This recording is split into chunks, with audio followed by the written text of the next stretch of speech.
शैलजाज किचनमध्ये आपलं स्वागत आहे. आज आपल्याला चैत्र गौरीसाठी आंबे डाळ आणि कच्च्या कैरीचं पन्ह हे दोन जिन्नस बघायचे आहेत. आपल्याला माहिती आहे आपल्याकडे प्रत्येक ऋतुमानात किंवा सणांमध्ये वेगवेगळे हळदी कुंकू आणि समारंभ असतात आणि त्या ऋतूत उपलब्ध होणाऱ्या वस्तूंचा त्याच्यासाठी नैवेद्यासाठी म्हणा हळदी कुंकवासाठी वापर केला जातो. जसं श्रावणात शुक्रवार असला की आपण फुटाणे दूध साखर वगैरे देतो.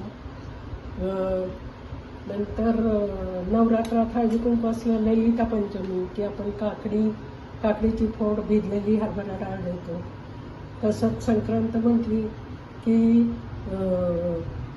तिळगुळाच्या वड्या किंवा लाडू देतात आणि गाजरं बोरं उसाचे तुकडे वगैरे त्यांनी ते वाणामध्ये ते घालतात किंवा त्यांनी ओटी पण भरतात. तसंच चैत्रामध्ये चैत्र गौरी बसवली जाते.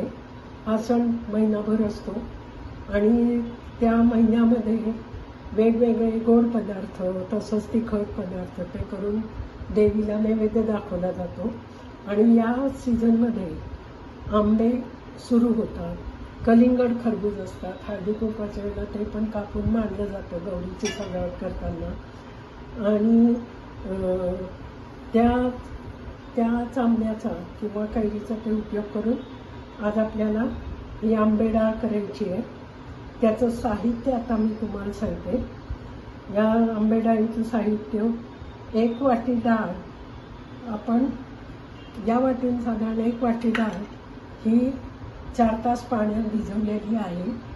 नंतर कैरीचा कीस घेतलेला आहे, चिरलेली कोथिंबीर आहे, जिरं, मिरची, हिरवी मिरची, थोडा आल्याचा तुकडा आहे, लाल तिखट, हिंग, हळद, मोहरी आहे, मीठ, साखर, फोडणीसाठी तेल घेतलेलं आहे. आपण ही डाळ चांगली भिजलेली आहे. ही आता आपण मिक्सरला वाटून घेणार आहे. यातलं पाणी जास्तीत जास्त काढून टाकायचं आहे. डाळीत पाणी राहू द्यायचं नाही आहे. आता या डाळीबरोबर आपण एक मिरची आणि थोडा आल्याचा तुकडा, मिरचीचे तुकडे करून आपण घालतो.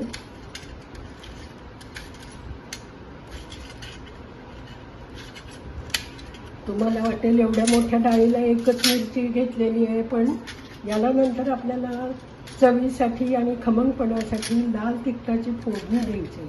त्यामुळे हिरवी मिरची ही आपण कमी घालतो. यात थोडंसं आलं टाकलेलं आहे आणि थोडं जिरं टाकलं आहे आपण. आता ही डाळ आपण मिक्सरला जाड बारीक अशी वाटायची डाळ भांड्यात काढतो.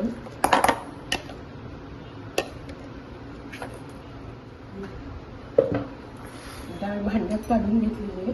आता यात आपण कैरीचा कीस घालतो.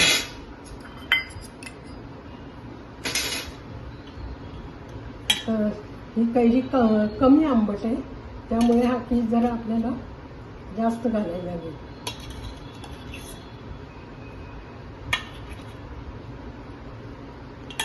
हा जरा 1 वाटी कीस आपण यात घातलेला आहे. आता यात चवीनुसार मीठ घालायचं आहे आपल्याला.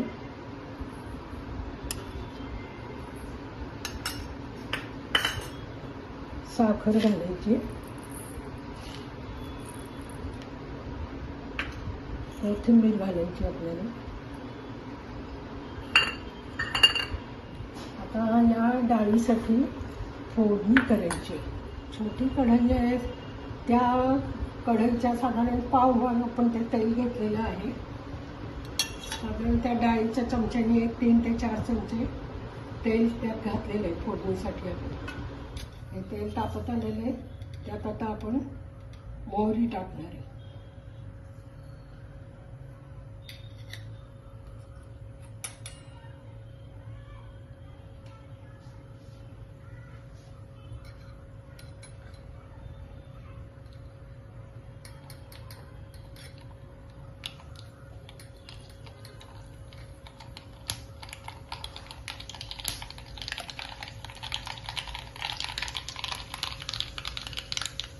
मोहरी झाली की 1 पाव चमचा हिंग टाकलाय, 1 चमचाभर हळद घातली आहे आणि आता आपण गॅस बंद करून घ्यायचा, म्हणजे त्यात तिखट जळणार नाही.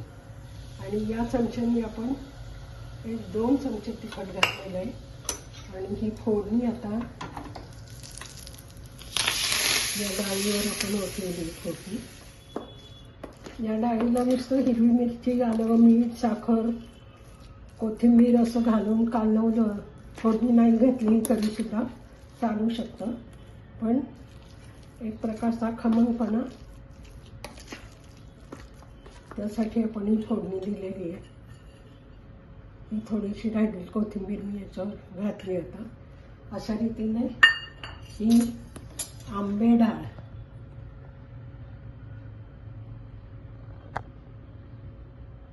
आपण केलेली आहे.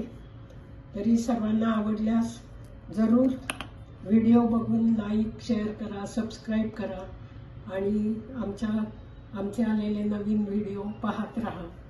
आता कच्च्या कैरीचं पन्ह करायचं आहे.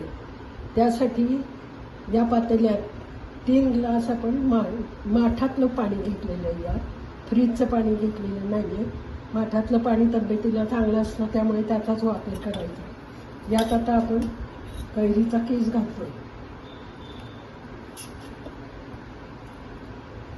आम्ही 3 चमचे कीस घातलेले आहे.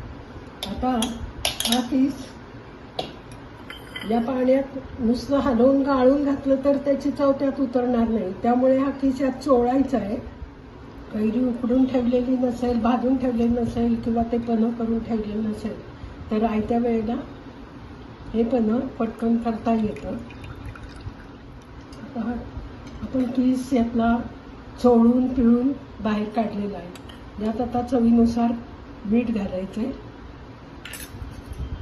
नंतर साखर घालायची. यात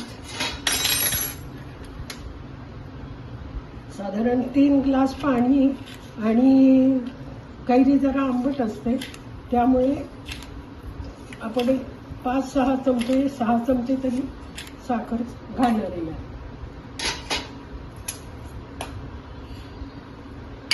आता हे चमच्याने हलवायचं आहे आपण. अशा रीतीने कच्च्या कैरीचं पन्ह हे तयार झालेलं आहे आणि हे अतिशय रुचकर आंबट गोड चव याची छान लागते.